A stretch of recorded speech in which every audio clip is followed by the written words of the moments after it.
Thank you, John. It is great to be back in the Rio Grande Valley. It is terrific that John and I were able to bring 18 senators down to Texas, down to the valley, to see firsthand the crisis that is unfolding here. All of us today witnessed the Biden cages. What is occurring here on the border is heartbreaking, and it is a tragedy.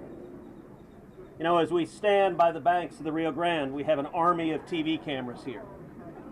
It is striking that not a single one of these cameras is allowed in the Donna facility.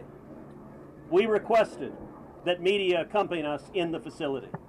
The Biden administration said no. The Trump administration had allowed media inside facilities like that. The Obama administration had allowed media inside facilities like that. The George W. Bush administration had. The Bill Clinton administration had. But the Biden administration wants to hide what is going on here.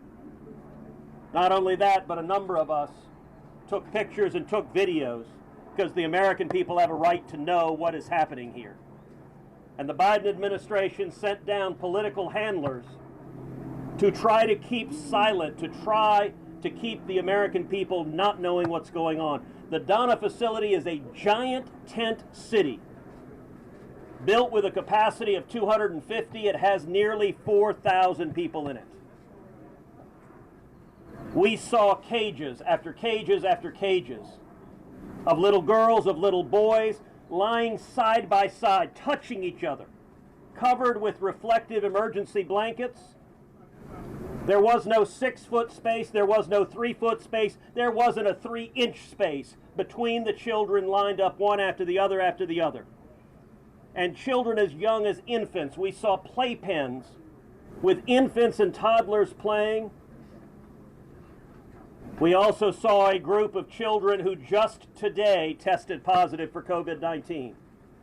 The Donna facility alone reports roughly 10% of the individuals being held there are testing positive for COVID-19.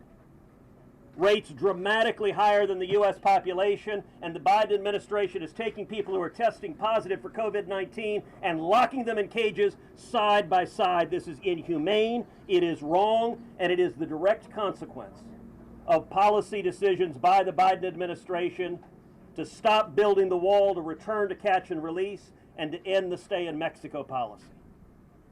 A number of us are releasing those photographs and releasing those videos so the American people can see what's happening here.